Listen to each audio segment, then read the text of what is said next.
ரத்தம்னு பார்த்தோன்னு வச்சுக்கோயேன், நீதான் தங்கம், நம்ம குடும்பத்தோட ரத்தமே. அதே எப்படி மாப்ள? என்ன இருந்தாலும் நந்தினி வேற குடும்பத்து பொண்ணு இல்லையா? ஹரிதா தான் உன் தாய் மாமா பொண்ணு. அவ தானே இந்த குடும்பத்தோட பிளட்டு. ஐயோ, யாரையா உனக்கு ஷார்ப்னு பேர் வச்சா? நீதான் மாப்ள, மறந்துட்டியா? போய, இதெல்லாம் அப்படி பார்க்க கூடாதியா. வேற எப்படி பாக்குறது? இத நான் சொல்ற மாதிரி யோசிச்சு பாரு. இப்போ நாளைக்கு எனக்கும் என் பொண்டாட்டிக்கும் ஒரு குழந்தை பிறந்துச்சு அப்படின்னு பாடுவேன்.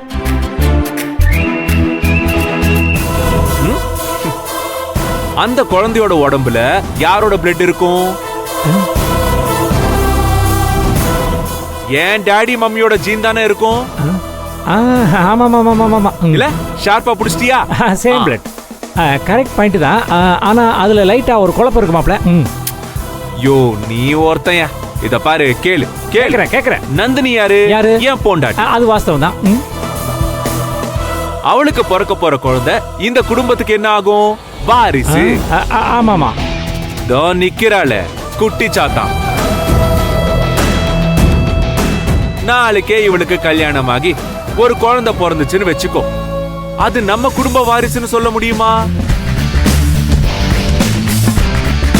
சொல்லு. அது எப்படி முடியும்? அவ யார கட்டிக்கிறாளோ அந்த குடும்பத்தோட வாரிசு தானே அந்த குழந்தை. கரெக்டா புடிச்சிட்டயா, ஷார்ப்பா இருக்க. எக்ஸாக்ட்லி அததான் நானும் சொல்ல வரேன். நம்ம ஃபேமிலி பிளட்னா அதுல நானு, என்னோட நந்தினி, எங்க தாய் குலம், எங்க டாடி, இவங்க எல்லாரும் மட்டும்தான்.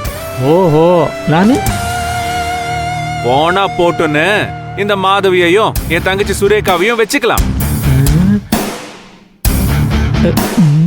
புரியுதா? only 5. எப்படி பார்த்தாலும் 5. நம்ம ஃபேமிலினா 5 பேர் தான். எப்படி புரிஞ்சிருச்சா? ஆனா மாப்ள, இந்த பாவப்பட்ட ஷார்ப்பு குடும்பத்துக்காக ரத்தத்தை கொடுத்து உழைச்சிருக்க. என்னையும் சேர்த்துக்க. என்னையா இது? என்னையா பேசுற? எப்படி பார்த்தா அப்படி வாயா, நீயும் அவுட் சைடர் தான். அட பாவி, கழட்டி விட்டிய. ஆமா, நீயும் அவுட் சைடர் தான். அப்ப அடி வாங்குறதுலாம் வேஸ்டா? இத பாரு ஷார்ப்பு, நீ ஏன் அவுட் சைடரா இருக்கும்போது இந்த குட்டி சாத்தான் இருக்காளே, இங்க பாரு, எப்படிலாம் பார்த்தாலும் எங்க இருந்து பார்த்தாலும் அவுட் சைடர் தான். நானே இல்ல நடிச்சு எப்படியோ போட்டோம் போ. ஒரு நாளும் நம்ம குடும்பத்தோட பிளட்டா இவளால ஆகவே முடியாது. அத முதல்ல புரிஞ்சுக்கோ. மாப்ள, லாஜிக்கல நீ பின்ற மாப்ள, பின்ற. நந்தினி, இங்க பாரு, டாக்டரே சொல்லிட்டாரு, உன்னோட இந்த கடுமையான பிரார்த்தனையால தான் நம்ம டாடி இப்போ குணமாயிருக்காரு.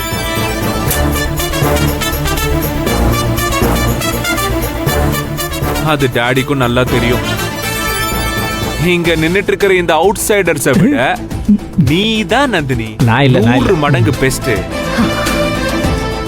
சரியா? கண்ட கண்ட கர்சனைகளா பேசுறத நீ உன்ன மனசுல வச்சுக்காத, சும்மா. இங்க பாரு, இப்போ உன் காலுக்கு ட்ரீட்மெண்ட் எல்லாம் பண்ணியாச்சுல, ஓகே தானே? இங்க பாரு, இப்போ நீ நிம்மதியா போய் ரெஸ்ட் எடு. டாக்டர் கொடுத்த டேப்லெட்ஸ் எல்லாமே கரெக்டா எடுத்துக்கோ.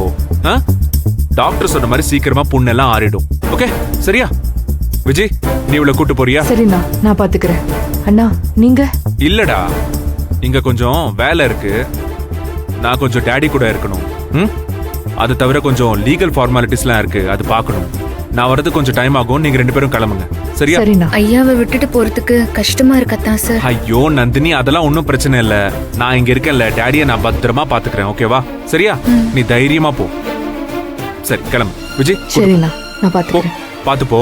பாத்து போமா தங்கச்சி. எங்க சும்மா இருங்க கொஞ்ச நேரம். பாத்தியா? சூர்யா, ஏதோ டாக்டர்கிட்ட பேசணும். ஆமா, செக்கப்புக்கு வந்திருக்காரு. வரியா?